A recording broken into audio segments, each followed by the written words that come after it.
कान्छी 1 घण्टा भइसक्यो तँलाई दुध लिन जा भन्दाखेरि पनि लिपस्टिक पाउडर लगाएर कसलाई भेट्न जान लागेको त? दुध लिन जान लाग्यो कि भेट्न जान लाग्यो केटाले? वर्षौं वर्षदेखि तँलाई त्यो नाक छेड भन्दाखेरि चाहिँ नछेड्ने कसैले भन्दा पनि मान्नस्। अहिले कसलाई खुसी बनाउनको लागि खुब छेडे खस्छ नाक। जति बेला पनि ढोका थुनेर के गरेर बस्छस् हँ?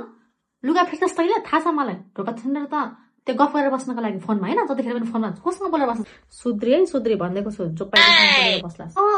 दिदी हुन्छ हुन्छ ए हामी त रेडी भएर बसेको छौँ। कतिखेर को केटा आउँछ यसलाई दिइहाल्नु पर्ने, दिँदा हुन्छ। के रे हामीले खोजेको केटासँग गर्दिनस्? ए तैँले मन पराएर राखेको छस्, केटा खोजेर राखेको छस्?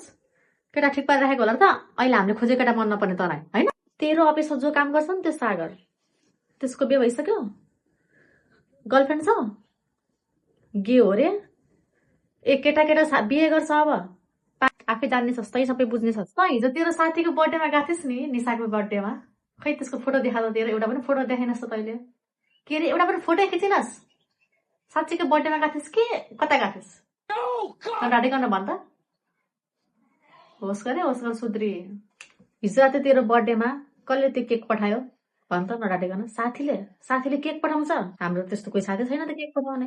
तँ कोसँग बोल्दैछस्? ले त तेरो साथी निशासँग म बोल्छु। 2 बजेसम्म के गफ गरेर बस्छस्? खैले त फोन? ओहो कसको मेसेज पढेर यस्तो मक्ख पर्दै हुनुहुन्छ महारानी? निशाको। तेरो निशा त खुब केटासँग बाइकमा हिँड्छ त। त पनि त हिँड्छस् होला नि, के थाहा हामीले देखेको छैन? हेर तेरो चालमाल ठिक छैन। मैले जे सोचेको छु त्यही निस्कोस् बरु। त गइहाल पहिला, नबस् बरु घरमा। मैले तेरो दराज खोले, के भयो त? केही लुकाएर राखेको छस् त्यसमा? कसैले केही दिएको थियो? के लुकाएको छस् हामीलाई? लुकाएको छस् के छ? हेर्न नहुने मैले तेरो दराज? 2 घण्टादेखि त कोठाबाट निस्केको छैनस्। निशासँग बोल्दैछस्? कहिले त तेरो फोन म बोल्छु। 2 घण्टादेखि के बोल्दैछस्? तँलाई लागिरहेको छ नि आमालाई खुब बुद्धु बनाउँछु भनेर, तर सक्दैनस् तैँले।